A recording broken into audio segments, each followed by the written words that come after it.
Welcome, dear viewers, to today's intriguing journey as we delve into the fascinating world of historical chronology. Join me as we explore the mysteries of the past and uncover a hidden gem within the Book of Ezra. Today we focus on rediscovering the lost chronology, Ezra 5 and the Persian Era.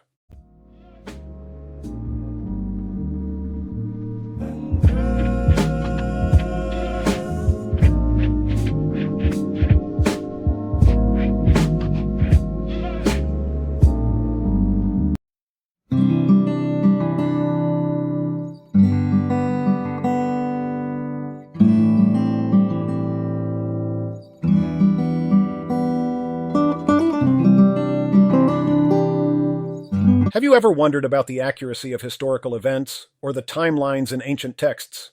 The Book of Ezra, a significant historical account from the Old Testament, has long been a subject of debate among scholars.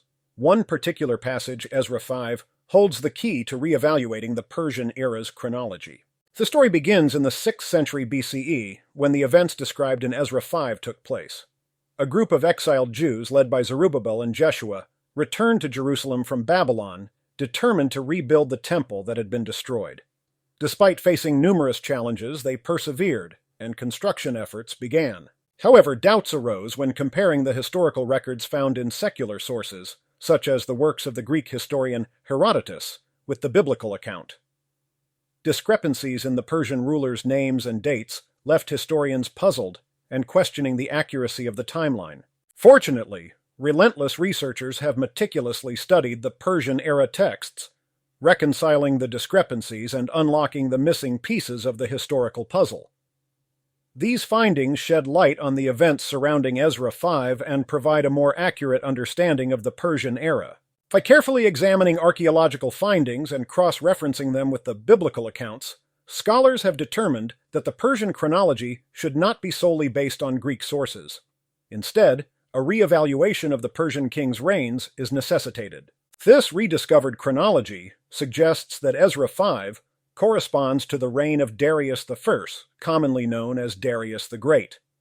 It provides a fascinating insight into the historical context of the time, as well as a new perspective on the events surrounding the reconstruction of the temple in Jerusalem. Rediscovering the Lost Chronology, Ezra 5 and the Persian Era serves as a testament to the importance of revisiting historical accounts and challenging the prevailing narratives. By combining archaeological evidence with biblical records, we can construct a more comprehensive understanding of our past. So, dear viewers, let us embark on this intriguing journey of rediscovery, where each chapter unveils a hidden truth. Together, let's unravel the secrets of history, one page at a time.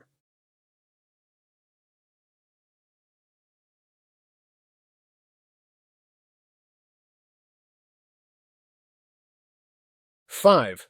Then the prophets, Haggai the prophet and Zechariah the son of Iddo, prophesied unto the Jews that were in Judah and Jerusalem in the name of the God of Israel, even unto them. Then rose up Zerubbabel the son of Shealtiel and Jeshua the son of Jozadak, and began to build the house of God which is at Jerusalem, and with them were the prophets of God helping them. 3. At the same time came to them Tatnai, governor on this side the river, and Shetharboznai and their companions, and said thus unto them, Who hath commanded you to build this house, and to make up this wall? Then said we unto them after this manner, What are the names of the men that make this building? But the eye of their God was upon the elders of the Jews, that they could not cause them to cease, till the matter came to Darius. And then they returned answer by letter, concerning this matter.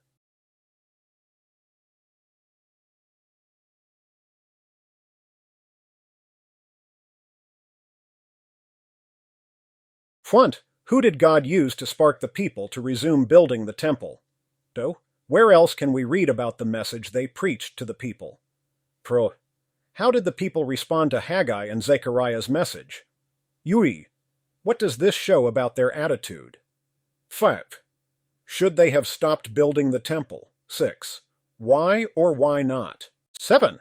Have you allowed opposition or fear to keep you from doing things you know God wants you to?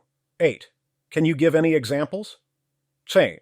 What should we do when we know God wants us to do something but fear creeps in? 10. Who are the guys who come to ask them questions about their rebuilding project this time? 11.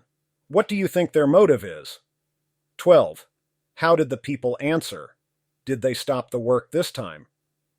13. What does verse 5 mean?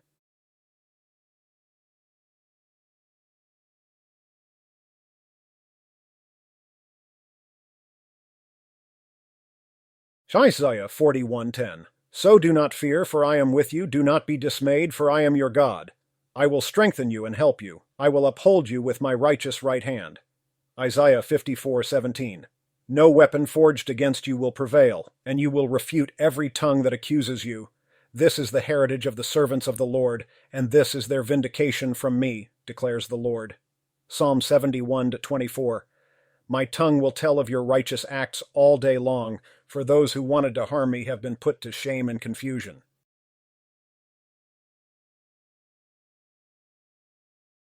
1. The people started off their return to the land well. Some of their first actions included rebuilding the offer, reinstituting the sacrifices, and celebrating festivals remembering God's providence, festivals that hadn't been celebrated in centuries. They were excited and on fire to serve God. Then adversity came. Their enemies rose up to ensnare them and try to slow them down and stop them from rebuilding the temple. They tried every trick in the book, from sabotage to intimidation and discouraging them. Unfortunately, it worked. The people gave up rebuilding the temple. They allowed God's enemies to keep them from doing His will. They returned to their homes and started focusing on their own lives, putting themselves ahead of God. This situation went on for 16 years. 2. God used two prophets, Haggai and Zechariah, to rebuke the people for their disobedience and laziness and inspire them to begin rebuilding again.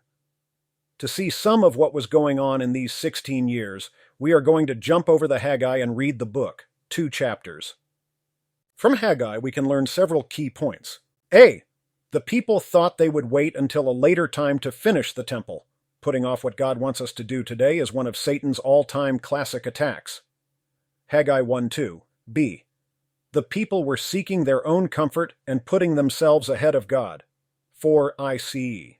They focused on materials, but because of their sin, God was not blessing them. The harder they worked, the less they got.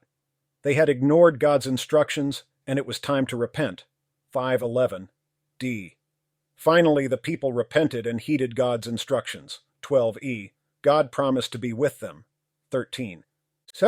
The new temple was nothing compared to the old one, but God would be with them and didn't care about the physical appearance of it. 3:4. G. One day, God will act in a marvelous way and make Jerusalem the center of the world, and people from the 4 corners of the earth will bring tribute to it. H. God did not bless them while they were putting themselves first. 13:19. I. God chose Zerubbabel as their leader and would bless him. 20:23. 3. Application. What principles can we get from the book of Haggai? What specific things can you learn from the passage that you need to apply? Discuss together. 4. Leadership is very important. Throughout Israel's history, we see that the people of Israel normally follow their leaders' actions, whether good or bad. If the king worships Baal, they worship Baal. If the king follows God, they follow God. Here Zerubbabel and Jeshua made the decision to resume the work. The people followed them. If God has put any of us in a position of authority or leadership, we need to take our responsibility seriously and use the position we have to inspire others to follow God and do what is right. 5. Another group of people came to challenge the temple rebuilding project. They include the locally appointed leaders over that region of the Persian Empire and do not appear to hate the Jews or have the same motivations to stop the work as those in chapter 4 did. They seem to be doing their job to figure out what is going on and make sure that no law is being broken. Likely their motivation is to protect their own skin. They don't want to be negligent and have word get back to the king that those under them are engaging in any type of subservient behavior. 6. The Jews gave them the names of the key builders, the equivalent of in China giving your ID card number to the police.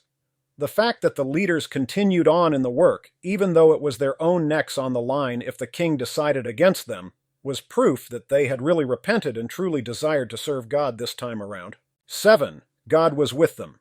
The political leaders, Tatnai, etc., could have asked them to stop until they had a decision from the top, but they didn't. They allowed them to keep working. This is surprising because it was a little risky to allow them to keep doing it. If the king ruled that they were breaking the law to rebuild the temple, then he may have blamed them for allowing the work to continue for a while. For application, the people truly repented, and God blessed them. This is very different than what we see in Haggai. While they were sinning, everything seemed to be going against them. Now that they were serving God, He was blessing them and giving them favor. Is there anything we can learn from this to apply to our own lives today? 6. The copy of the letter that Tatnai, governor on this side the river, and Shetharboznai and his companions, the Apharsachites, which were on this side the river, sent unto Darius the king. They sent a letter unto him, wherein was written thus, Unto Darius the king, all peace. Be it known unto the king, that we went into the province of Judea, to the house of the great God, which is builded with great stones, and timber is laid in the walls, and this work goeth fast on, and prospereth in their hands. Then asked we those elders, and said unto them thus, Who commanded you to build this house, and to make up these walls? 10. We asked their names also, to certify thee, that we might write the names of the men that were the chief of them. 11. And thus they returned us answer, saying, We are the servants of the God of heaven and earth, and build the house that was builded these many years ago, which a great king of Israel builded and set up. But after that our fathers had provoked the God of heaven unto wrath, he gave them into the hand of Nebuchadnezzar, the king of Babylon, the Chaldean, who destroyed this house and carried the people away into Babylon. But in the first year of Cyrus, the king of Babylon, the same king Cyrus, made a decree to build this house of God. 14. And the vessels also of gold and silver of the house of God, which Nebuchadnezzar took out of the temple that was in Jerusalem, and brought them into the temple of Babylon, those did Cyrus the king take out of the temple of Babylon, and they were delivered unto one whose name was Sheshbazzar, whom he had made governor, and said unto him, Take these vessels, go, carry them into the temple that is in Jerusalem, and let the house of God be builded in his place. 16. Then came the same Sheshbazzar, and laid the foundation of the house of God which is in Jerusalem. And since that time even until now hath it been in building, and yet it is not finished. 17. Now therefore, if it seem good to the king, let there be search made in the king's treasure house, which is there at Babylon, whether it be so that a decree was made of Cyrus the king to build this house of God at Jerusalem, and let the king send his pleasure to us concerning this matter.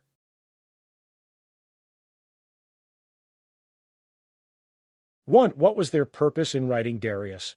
Can you learn anything about their position from the tone of the letter? Is the tone of this letter any different than the one in chapter 4? In what ways? 2.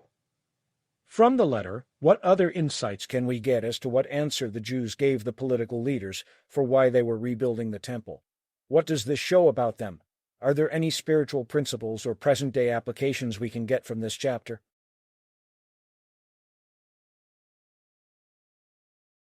1. The tone of this letter is quite different than the letter in chapter 4. In chapter 4, they flattered, lied, accused, attacked, and deceived. This letter seems to be pretty neutral. They are not misrepresenting the facts. They lay out the facts one by one, and even quote the Jews so that the king can hear their point of view. This is admirable.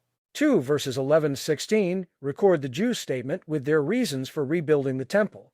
We can see that they also lay out the facts that we have read in Ezra 1, as well as the history about Nebuchadnezzar's destruction of Jerusalem.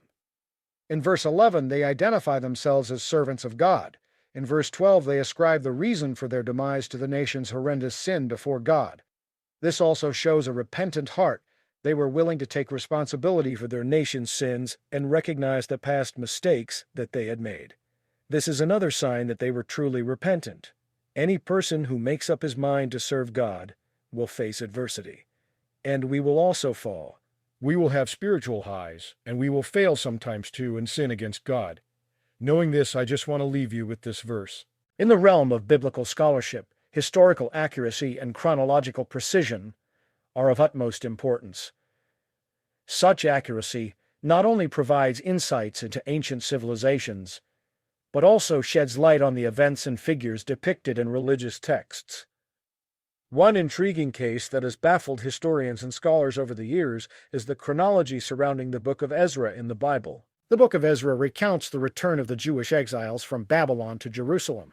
their endeavors to rebuild the temple, and the challenges they faced. However, deciphering the chronology of these events has proven to be a fascinating puzzle, particularly in relation to the reign of the Persian king Darius the Great. One particular passage in Ezra 5 has sparked debates among scholars regarding its precise dating.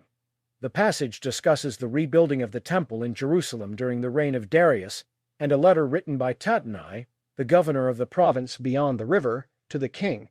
The unique challenge lies in accurately placing this event within the larger context of Persian history. In recent years, scholars have made significant progress in rediscovering the lost chronology of this period.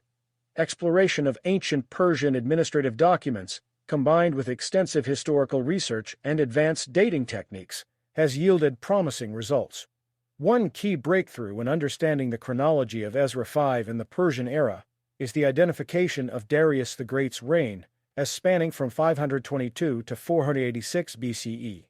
By aligning this reign with other major historical events, such as the invasion of Greece by the Persians, scholars have been able to establish a comprehensive timeline for the events described in the Book of Ezra. Furthermore, careful examination of Tattenai's letter, mentioned in Ezra 5, has provided additional clues to the chronology. This letter references the reign of Cyrus the Great, who predates Darius the Great. By cross-referencing historical records and artifacts, scholars have now determined that Cyrus reigned from 559 to 530 BCE, setting the stage for Darius's subsequent rule.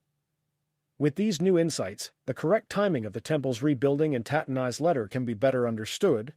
It is now believed that construction of the temple, under the direction of Zerubbabel and Jeshua, took place between 520 and 515 BCE, during the early years of Darius's reign. These discoveries not only enhance our understanding of the events depicted in the Book of Ezra, but also contribute to the broader understanding of Persian history during the biblical period. The rediscovery of the lost chronology in Ezra 5 provides a solid foundation for future research, allowing scholars to delve deeper into the fascinating intersection of ancient texts and historical reality. These discoveries not only enhance our understanding of the events depicted in the Book of Ezra, but also contribute to the broader understanding of Persian history during the biblical period. The rediscovery of the lost chronology in Ezra 5 provides a solid foundation for future research, allowing scholars to delve deeper into the fascinating intersection of ancient texts and historical reality. In conclusion, the quest for historical accuracy and chronological precision in the study of biblical texts remains an ongoing endeavor. The recent advancements in understanding the lost chronology surrounding Ezra 5 and the Persian era shed valuable light on the reconstruction of the temple and its significance within the larger historical context. As scholars continue to explore and rediscover ancient chronologies, our understanding of biblical events will be further enriched, providing us with new insights into the intricate tapestry of human history. Before we close out, let's give out some shout-out special thanks to new subscribers. Bro Beast Isharias09, Justin Trudeau, Prime Minister of Canada, Canadian PM, Cushboy420, Shah Cushboy4204.